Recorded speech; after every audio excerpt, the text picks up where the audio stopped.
नमस्कार. श्यामची आई भाग 15. रघुपती राघव राजाराम. लहानपणी मी देवाची भक्ती फार करीत असे. निरनिराळ्या पोथ्या वाचून भक्तीचे बीज हृदयात पेरले गेले होते व ते हळूहळू वाढत होते. शाळेतील मुले माझ्या घरी जमत व मी त्यांना देवादिकांच्या साधुसंतांच्या गोष्टी सांगायचा. मी घरी एक लहानसे खेळातले देऊळ केले होते. लहानसे मखर केले होते. त्याला बेगड वगैरे लावून ते सजवले होते. सुंदर शाळीग्राम या देवळात मी ठेवला होता.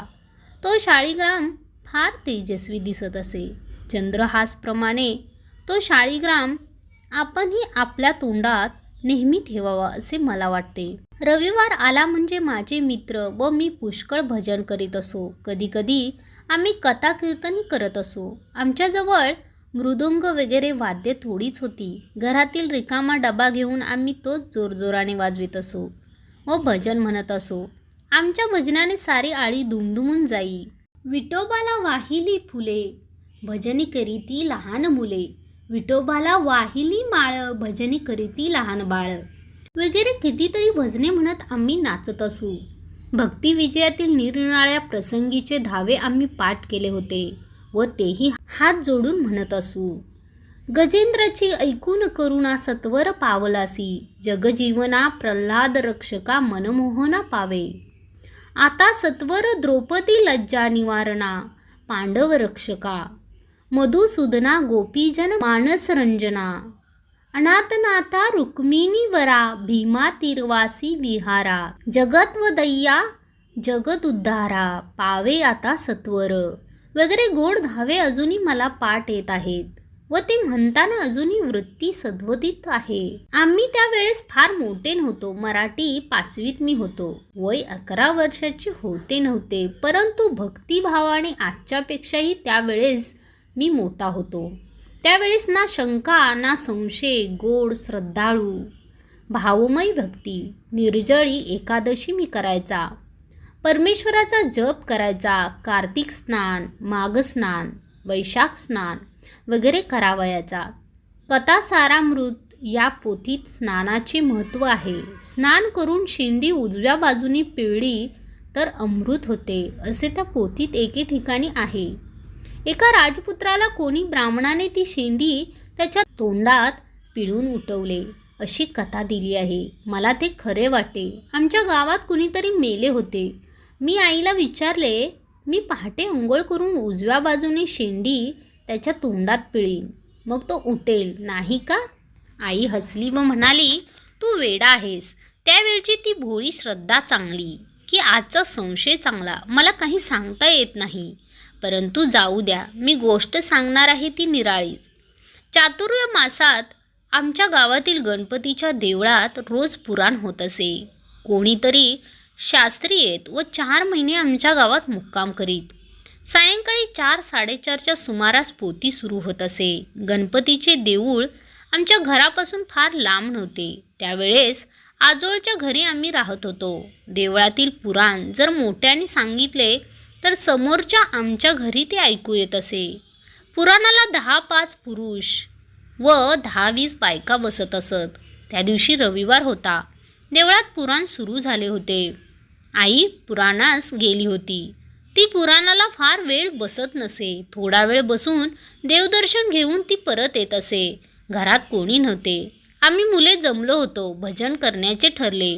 घरातील रिकामे डबे आणले, टाळ घेतले व भजन सुरू झाले. आम्ही नाचू लागलो, गाऊ लागलो. तो डब्यांचा कर्कश आवाज आम्हाला गोड वाटला. लहानपणी सर्वच आवाजात संगीत वाटते. मुलांना डबा बडवण्यात आनंद वाटतो, परंतु मोठ्या माणसास ती कटकट वाटते. श्रीराम जय राम जय जय राम असा घोष दुमून गेला. आम्ही मत्त झालो होतो. प्रभू सवे लढू आम्ही कुस्ती प्रेमाची, चढली मज मस्ती रे प्रेमाची, चढली मज मस्ती. आमच्या कोलाहलाने देवळातील पुराणास अडथळा आला. शास्त्री बुवांचे पुराण कोणाला ऐकू जाईना. काय शिंची कार्टी असे कोणी म्हणू लागले. हा सगळा त्या श्यामचा चावटपणा आहे. इथे पुराण चालले समजू नये का? आता घरातल्या माणसांना कसे आवडते हे? त्यांनी बंद नको का करायला? अहो, पोरांना हल्ली लाडोबाच करून ठेवतात. अशी भाषणे देवळात होऊ लागली. आमचे भजन जोरात चालूच होते. आम्ही आजूबाजूचे जग विसरून गेलो होतो. देवळातील मंडळींनी गुरुवाला बोलवले व त्याला ते म्हणाले, जा रे त्या श्यामच्या घरी आणि म्हणावे, आरडाओरडा बंद कर, इथे पुराण चालले आहे. परंतु तो निघण्यापूर्वी माझी आई देवळातून परतली होती. मंडळीचे शब्द ऐकून तिला वाईट वाटले होते. ती वेगाने घरी येत होती. आम्ही सारे घर डोक्यावर घेतले होते. आई आल्याचे आम्हाला भान देखील नव्हते. ती उभी राहिली तरी आम्ही नाचतच होतो. शेवटी आई रागाने म्हणाली, श्याम. तिच्या त्या आवाजात क्रोध होता. मी चपापलो. भजन थांबले. टाळ व डब्यांचे मृदुंग मुके झाले. आई ओरडली होती. काय झाले आई? मी विचारले. लाज नाही रे वाटत का धुडगूस घालायला? आई रागाने बोलली. आई, हा काय धुडगूस?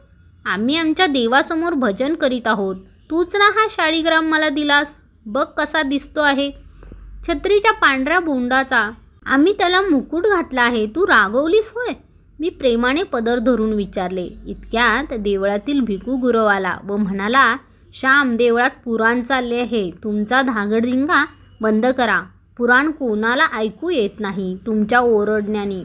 आम्ही नाही बंद करणार. जा.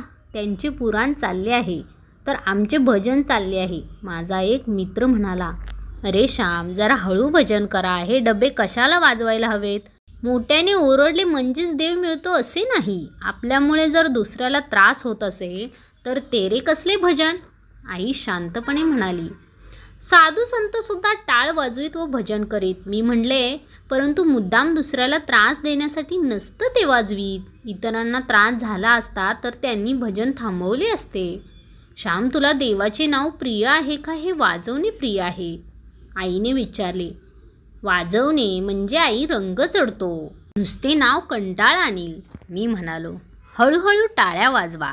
ताल धरा म्हणजे झाले. मुद्दाम अडून बसू नये. वाजवणे ही महत्त्वाची गोष्ट नाही. तुम्हाला देवाच्या नावापेक्षा आरडाओरडा व वाजवणे हेच आवडते. श्याम, ज्या पूजेमुळे उगीच्या उगीच दुसऱ्याला त्रास होतो ती कसली रे पूजा? माझी पूजा दुसऱ्याच्या पूजेच्या आड येऊ नये. माझी प्रार्थना दुसऱ्याच्या प्रार्थनेच्या आड येऊ नये. तुम्ही हळूहळू भजन केले तर ते तुमचेही काम होईल व देवळात पुराण पण नीट चालेल. भिकू, जा तू, हे नाही हो गलका करणार. असे म्हणून आई निघून गेली व भिकू पण गेला. आम्हा मुलात वादविवाद सुरू झाला. मोठे आले ढुंडाचार्य आम्हाला बंद करायला. त्यांच्या पुराणापेक्षा आमचे भजनच देवाला जास्त आवडेल. पुराण ऐकतात व पुराण संपताच त्याच जागी गावच्या टाळक्या करीत बसतात वगैरे. आम्ही बोलू लागलो, परंतु काय करायचे ते ठरेना. शेवटी मी म्हणले, आपली चूक झाली. आपण हळूहळू भजन म्हणू या व नुसत्या टाळ्या वाजवू या. मोठ्याने वाजवण्यात काय आहे? श्याम, तू भित्रा आहेस. आपल्याला नाही हे आवडत. बापू म्हणाला, यात भित्रेपणा कुठे आहे? विचाराप्रमाणे वागणे हे भूषण आहे. अविचाराने वागण्यात का पराक्रम आहे? मी विचारले. माझ्यावर रुसून माझे मित्र निघून गेले. त्यांना रामनामापेक्षा डबे बडवणे प्रिय होते. मी एकटाच राहिलो. मी भित्रा होतो का? मला काही समजेना. मी रडत रडत देवासमोर रघुपती राघव राजाराम करीत बसलो. लहानपणी माझे मित्र मला त्या दिवशी सोडून गेले. त्याचप्रमाणे आजही मोठेपणी मला मित्र सोडून जातील व मी एकटाच राहीन. लहानपणाप्रमाणेच आजही रडत राम राम म्हणत बसेन. रवींद्रनाथ टागोरांनी म्हणले आहे, तुला एकटेच जावे लागेल. जा तू, आपला कंदील घेऊन जा. लोकांच्या टीकेचा झंझावात सुटेल व तुझ्या हातातील दिवा विझेल. परंतु तो पुन्हा लाव व पुढे पाऊल टाक. तुला एकट्यानेच जावे लागेल. धन्यवाद. आवडल्यास नक्की लाईक करा, शेअर करा, सबस्क्राईब